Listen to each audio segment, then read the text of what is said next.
நாம் அந்தந்த சக்தி கேந்திரம் ஆத்ம நிர்பரா இருக்கணுமா இல்லையா? அதனால ஏன்னா நான் 95 மாநில மாநாடு மதுரை,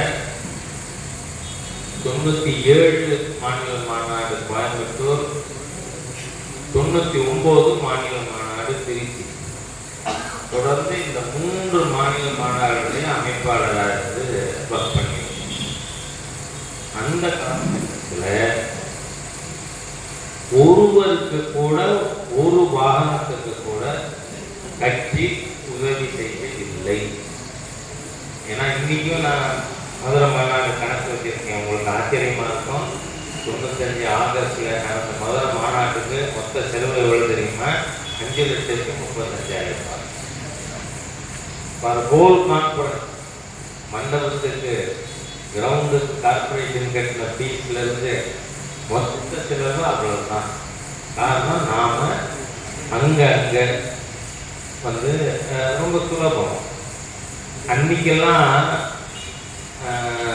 10 ரூபா, 20 ரூபா, 60 நோட்டுல எழுதி கடற்கரையா வசூல் பண்ணி கூட்டம் நடத்தினோம். இப்போ எங்கேயாவது அந்த மாதிரி நடத்துறோமா?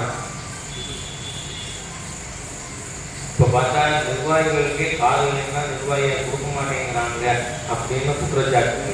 நான் கன்ஃபியூஸ் இல்லை. அப்போ ரெண்டாவது நான் சொல்றேன், நம்ம கையிலிருந்து போட்டு வேலை செய்யறது இருக்குங்க. 2 காரணத்துக்காக ஒருத்தர் கையிலேருந்து போட்டு வேலை செஞ்சுட்டே இருக்கார். ஒரு ஸ்டேஜில் இந்த டயர்ட் ஆயிடுவார். என்னடா கையிலேருந்து போட்டுட்டே இருக்க வேண்டியது. ரெண்டாவது நாம கையிலேருந்து போட்டு பண்ணியிருக்கோம். பக்கத்தில் இருக்கிற என்னென்னப்பா அத டெல்லியிலேருந்து வருது இல்லாம நடத்துவாங்களா? நாம கஷ்டப்படுறோம். ஒவ்வொரு நிர்வாகியும் சிரமப்பட்டு நிகழ்ச்சிகள் ஏற்பாடு பண்றீங்க. ஆனா அதை என்ன நினைப்பா, நீங்க கையிலேருந்து போட்டதான் நினைக்க மாட்டான், மேலேருந்து வருது அப்படின்னு. அதனால இந்த தரம் ஒரு பரிச்சார்த்த ரீதியா நம்ம சக்தி கேந்திரத்துக்கு 3 பூத்தா அங்கேருந்து ஒரு வாகனம். இப்போ உதாரணமா மதுராந்தகம் செங்கல்பட்டு அப்படின்னா இங்கேருந்து எவ்வளவு ஆகும் ஒரு வாகனத்துக்கு வாடகை? 7,000. நாம இந்த 3 பூத்துக்குள்ள 3 பேர்கிட்ட அதை வாங்க முடியுமா? முடியாத. வாங்கலாம், நாம போக மாட்டேன்.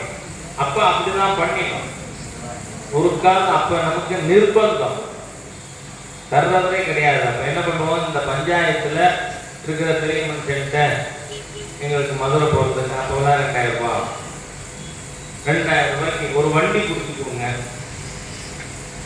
அப்ப என்ன ஆகுது, ஒண்ணு அவங்களுக்கு தெரியுது பிஜேபி நம்மள மாதிரி இருக்கிறவங்கள்ட்ட கலெக்ட் பண்ணி தான் கட்சி நடத்துறாங்க, அவங்களுக்கு ஒன்றும் டெல்லியில இருந்தெல்லாம் பணம் வர்றதில்லை அப்படி.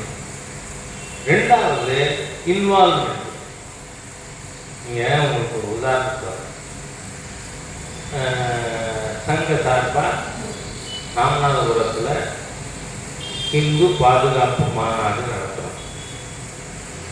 அப்போ காரைக்குடி பக்கத்துல புதுவயல், அங்க ப. சிதம்பரத்தோட ரைட் ஹேண்ட் மேன், லேட்டரான அவர் தான் புதுவையில் சேர்மனாக வந்தார், கணேசன். அவர் வீட்டுக்கு போய் புதுவையிலேருந்து 2 வண்டி அனுப்பிச்சு. உடனே அவர் சொல்றார், நீங்க என்ன எங்களுக்காக செய்வீங்க அந்த மாநாடு, எங்க அடுத்த தலைமுறைக்காக செய்வீங்க,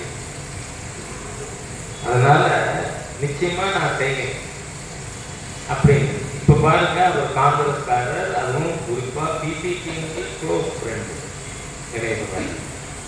ஆனா அவர் சொல்றாரு, அவர் கட்சி காங்கிரஸ், ஆனா அவருக்கு என்ன உணர்வு இருக்கு, இந்த இந்து சமுதாயத்துக்கு ஆபத்து இருக்கு, you are working for that, அதனால நான் செய்வேன். அப்போ லோக்கல் பீப்புளோட involvement, whatever assistant the party gives additional. புரியுதா? காரணம் அதான் நம்ம பிளான் பண்ணும்பொழுதே அதை வச்சு இதை பிளான் பண்ணணும். நம்ம மினிமம் இந்த ஏற்பாடு ஒரு சக்தி கேந்திரத்துக்கு மினிமம் ஒரு மேன், அதுக்கான ஆள், அதுக்கான சாமக்கிரிய லோக்கலி நாங்கள் ஏற்பாடு பண்ணுவோம்.